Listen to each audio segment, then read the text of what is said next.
All right, hello everybody. Welcome to my first ever Gundam deck building video. So this is a deck that I've been thinking about putting together, and this is by no way a finished product, but I really have tried it a few times. I really like how it works. And conceptually, I think it's really good at using some of the cards. This is based off of starter deck cards as well as beta cards put together. Once set one comes out, there's definitely going to be some changes to it that take place. But for now, this is all just using beta cards that were available as well as starter deck cards. This is a white and red, but it's going to be primarily white. And the idea is to put commands into the trash, and then that's going to ramp up some cards into becoming stronger in this. And then, of course, clap back with commands when available. It's really, really cool thing to see when it plays. But of course, we're going to start with our 1/1 Demi Trainer. He's the blocker. If you've seen it before, you know that is basically a turn one drop if you have it in your hand right away. And he is there to, of course, protect my base. And then with the commands that you'll see later, he's kind of there to kind of goad my opponent into attacking. I definitely want to make sure that I have some blocking situation which would to hit back my opponent when I use the commands that I'll be talking about. So this is one of the blockers that we'll use. The second blocker is the Zoart, right? So this is from starter deck 1. It is a blocker that is 2-drop, 3/2, hits pretty strong, and it could destroy a base, except for the fact that this unit cannot attack the enemy player as its target. However, it can attack into your opponent's units, so it can do some destruction to your opponent if possible. But this card is pretty strong for a 2/2 drop that can block. Right, it's got a lot going for it. The fact that it can't hit your opponent is perfectly fine. He is definitely a defensive stalwart anyway, that just like the Demi Trainer will try to take advantage of the commands that we have running in this deck. And I'll talk more about that when I get to that point. Next, this should be 4. This is the Mikelis from the beta. So this is a 3/2, which is not too bad, not too late in the game, 3/3. However, it does get a buff. When there are 4 or more commands in your trash, this unit gets AP +1 as well as HP +1. So this is a 3/2/4/4, which is already pretty strong. And it also has a link possible with the Academy trait, which in this deck is going to be my Soletta. But with the other pilot, which is Kira, this card can get up there. So just as a 4/4 base with the 4 commands, it can go up to a 6/5, right? Or a 5/6, depending on which pilot I'm using, which is a pretty strong unit for pretty cheap if I can get those commands in the trash early, right? Now, I do run, I plan on running 1 Daribali. I'm not going to run 2. This is supposed to be a Mikelis. But Daribali is also a 3/2 that 4/2. That on deployment, if there's a unit with 1 HP, you can bounce it to the hand. I don't like bounce too much, but I feel like this card is okay because it does have the rush possible with Soletta as well. But this should just be 4 Mikelis and 1 Daribaldi. Super solid cards, right? Moving on, we have the Strike Gundam. This is a card that links with Kira, which we do run. I already said we do. 4/2, 3/3.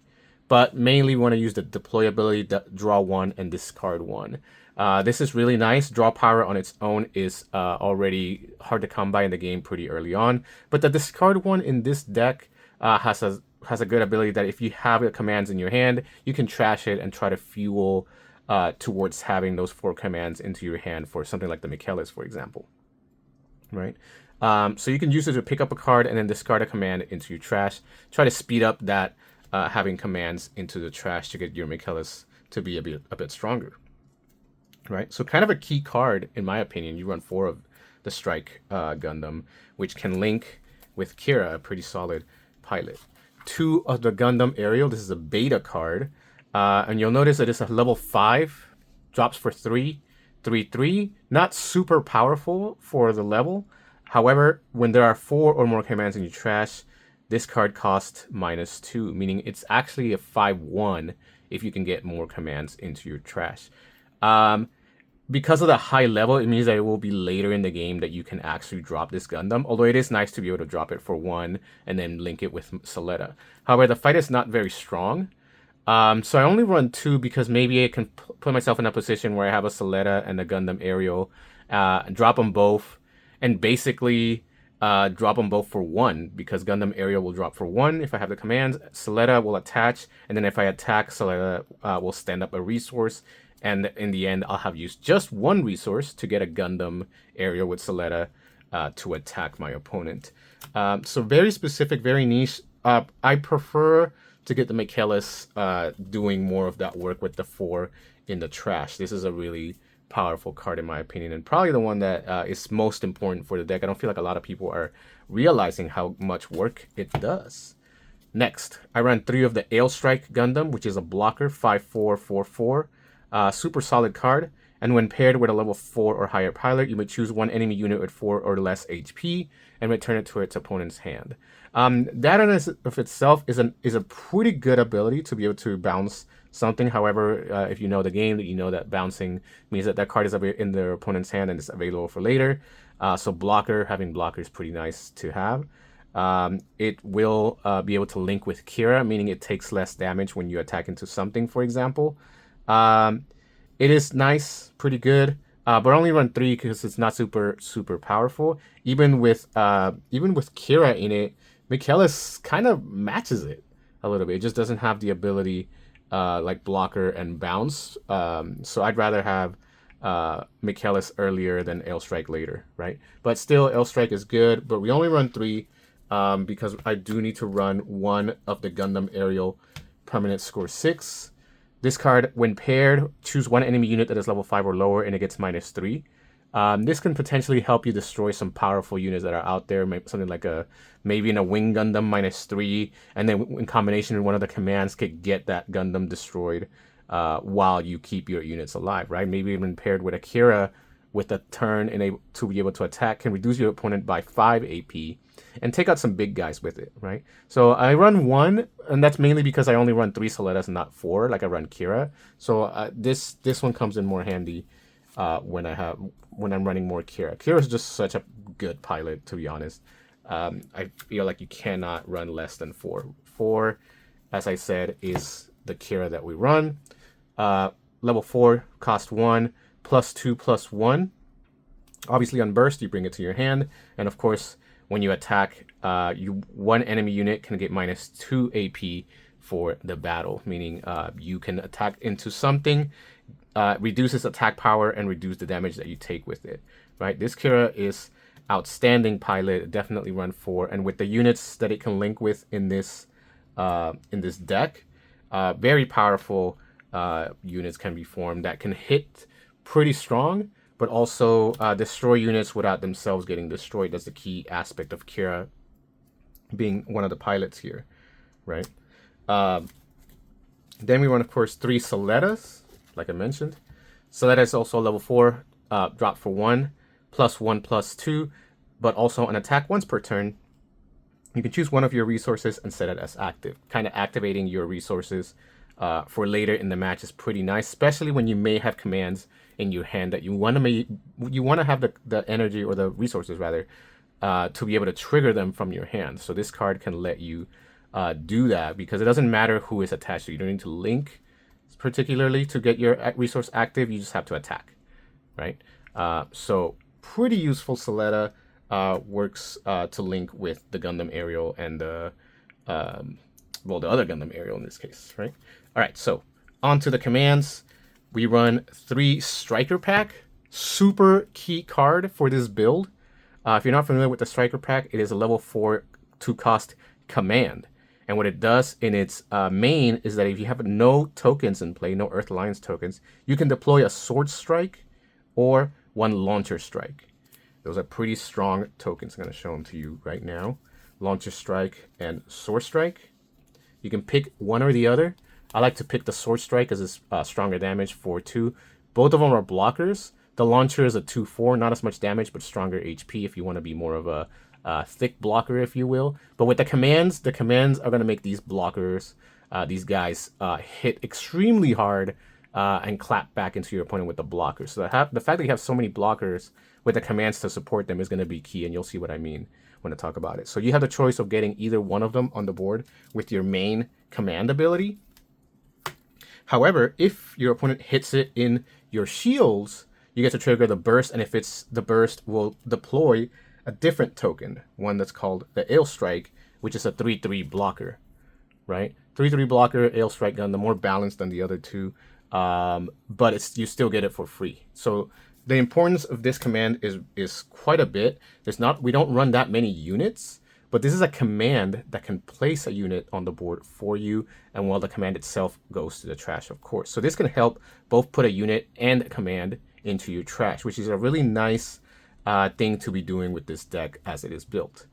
In addition to that, I only run 3 because if you already have a token, then you cannot put another token. So running 4 of these may not be super great because if you keep trying to play them, you have them too often, you will whiff out and not be able to play a token. So 3 is perfectly fine. There's already a ton of commands in this deck build anyway.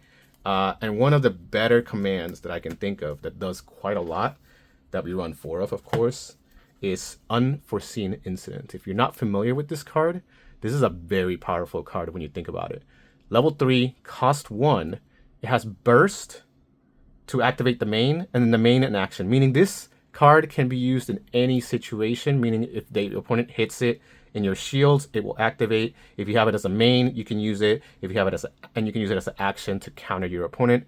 And its ability is that you may choose one enemy unit and it gets -3 AP for the turn. So if my opponent is attacking, let's say I have a blocker such as my Demi Trainer, for example, they attack, I can trigger Unforeseen Incident now and reduce my opponent by 3 attack power. Now my Demi Trainer, if my opponent doesn't have that strong of a unit, my Demi Trainer will survive, hit back for 1, and then I also get to put this command now into my trash. And because it is in my hand and I can trigger it from my hand as an action, my opponent may or may not know that I have it available. So having my blockers and even my undefended base out there may be a sign that maybe goading my opponent into attacking, maybe taunting and then I can trigger this and go off and do some damage that they weren't expecting with it, right? So you can see that this card is going to be going up in price probably soon. It is very powerful. Very versatile as well. It can be used in many situations, especially in this deck build. It'll be triggering very often. Another card that is a 4-of op command. It should be 4. I only have 3, but just imagine this is the 4th one. This is Overflowing Affection. Only level 2, cost 1. This card draws 1 and discards 1. If you already have a command in your hand, you are going to go ahead and add 1 card and then discard 1 other command, as well as this itself being a command. You could put 2 commands into the trash with this card. Something a lot of people don't think about. You have to use the card, and then you can use the ability to trash a second command that was already in your hand, and there's going to be plenty of commands. Put 2 in the trash, and then now it's only getting 2 more, having already played, and you may have drawn something that you may have wanted. This card is extremely powerful. In my opinion, top 3 card in the game as of right now. Should be 4 of. I only have 3, like I said, but definitely works incredible in this build. You are drawing this card. You are using it, filtering, putting cards that are useful to you to have in the trash, right? And going from there. Next, I run 3 close combats. This is one of the few red cards that are commands that I love in this deck. Level 2, cost 2. Just like Unforeseen Incident, it has a burst, main, and action. You can trigger it basically at any point in the game, including when your opponent's attacking. And what it does is you choose 1 enemy unit and you deal 2 damage to it. It could pop something. It could help you hit back if you have a blocker. You can hit them with this damage and do even more damage against them. If they hit you with the burst, you can kill a token or something like that. This card is super nice to have in your hand, in your shields, during your turn. It is just a very powerful card that will pop small things, and in a meta that's going to have a bunch of small things, this close combat card is going to be very powerful, really nice to have, right? You could block and kill things with it. I love it. It's a command, of course. If you use it, it goes to the trash, and you have another command in your trash, which is ideally what you are trying to do with this deck. Very powerful. Next, 2 Indignations. This is another command, but it also can be used as a pilot for a +1. It is level 2, 1 cost. What it does is main an action, choose one friendly unit, and it gets +2 attack power. It's a buff that you can trigger as attacks are happening. It only costs you 1. If you had, for example, Soleta activating a resource and you have this in your hand, you could buff up your unit and kill something that wasn't expecting to get killed in that turn, for example, right? So if you have like a Mikelis buffed with Akira or Soleta for, let's say, that in this case, that would be 6, right? 6 HP, your opponent thinks they're going to kill it because it only hits back for something like 5. With this indignation, now it's hitting for 7. It can take out even a wing Gundam with that much damage power, right? Very solid, very nice to trigger from the hand, and of course it's a buff into your attack as you use it as a pilot. We don't run the card that Angelo would link with. We are more interested in this card as a command that plays for cheap and at a low level, and that can help you destroy units without them expecting to. So all of these cards, these commands are kind of traps that you keep in your hand and use against your opponent. And last but not least, we have our bases. I run 3 of my Relula, right? 3/2 cost, 5 HP, no damage. But when you burst, you deploy the card and add a card to your shield, just like every other base. And then you choose an enemy unit with 5 or less and deal 1 damage to it. This can kill tokens just on its own. You don't need a whole lot of bases. You kind of want your opponent to think that they are safe attacking, right?